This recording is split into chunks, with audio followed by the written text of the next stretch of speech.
நாமக்கல் மேற்கு மாவட்ட திமுக செயலாளர் மதுரா செந்தில் பள்ளிப்பாளையம் நகராட்சி சேர்மன் செல்வராஜும் இணைந்து போதை மாத்திரைகள் விற்பனை செய்வதாக வாட்ஸ்அப் குரூப்பில் வீடியோ பதிவிட்ட திமுக நிர்வாகியிடம் சைபர் கிரைம் போலீஸ் விசாரணை நடத்தி வருகிறது. கூடுதல் விவரங்களோடு இணைகிறார் செய்தியாளர் தங்கமணி. தங்கமணி, வணக்கம். விவரங்களை வழங்கலாம். அஸ்னி, வணக்கம். அதாவது திமுக கட்சியினுடைய நாமக்கல் மேற்கு மாவட்ட செயலாளர் மற்றும் பள்ளிப்பாளையம் நகராட்சி திமுக சேர்மன் செல்வராஜ் ஆகியோரை இணைத்து போதை மாத்திரை விற்பனை செய்து வருவதாக சமூக வலைதளங்களில் வீடியோ வெளியிட்ட நாமக்கல் மேற்கு மாவட்ட திமுக மாணவர் அணி துணை அமைப்பாளர் தங்கமணியிடம் நாமக்கல் மாவட்ட சைபர் கிரைம் போலீசார் விசாரணை நடத்தி வருகின்றனர். குறிப்பாக நாமக்கல் மாவட்டம் பள்ளிப்பாளையம் நகராட்சி திமுக கவுன்சிலர் சாந்தி, இவரது மகன் கோல்டுவெல் என்கின்ற தங்கமணி. இவர் சில வருடங்களாக தற்போதைய பள்ளி கல்வித்துறை அமைச்சர் அன்பில் மகேஷ் பொய்யமுடைய ஆதரவாளர் கூறி செயல்பட்டு வந்தார்.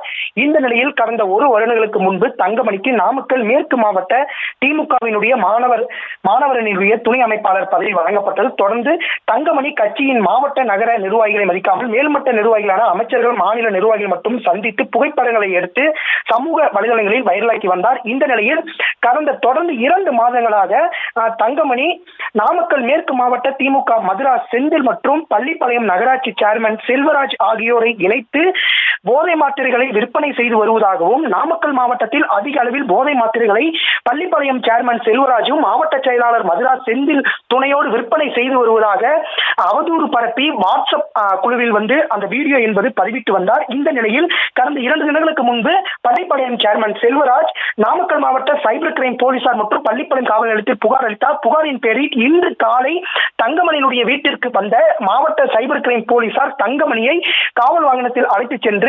நாமக்கல் மாவட்ட சைபர் கிரைம் அலுவலகத்தில் வைத்து விசாரணை மேற்கொண்டு வருகின்றனர். குறிப்பாக தான் இருக்கும் கட்சியான திமுகவை பற்றியும் அக்கட்சியினுடைய மாவட்ட செயலாளர், சேர்மன் ஆகியோரை இணைத்து சமூக வலைதளங்களில் அவதூறு பரப்பி வந்த திமுக நிர்வாகியை அக்கட்சியினுடைய நிர்வாகிகள் கடும் கோபத்தில் உள்ளனர். தொடர்ந்து இந்த சமூக வலைதளங்களில் அவதூறு பரப்பும் வகையில் வீடியோ வெளியிட்ட மற்றொரு நபர்களை தற்போது சைபர் கிரைம் போலீசார் விசாரணை நடத்தி வருவது குறிப்பிடத்தக்கது. விவரங்களை வழங்கியமைக்கு நன்றி தங்கமணி. செய்திகளை உடனுக்குடனும் துல்லியமாகவும் தெரிந்து கொள்ள சப்ஸ்கிரைப் பண்ணுங்க.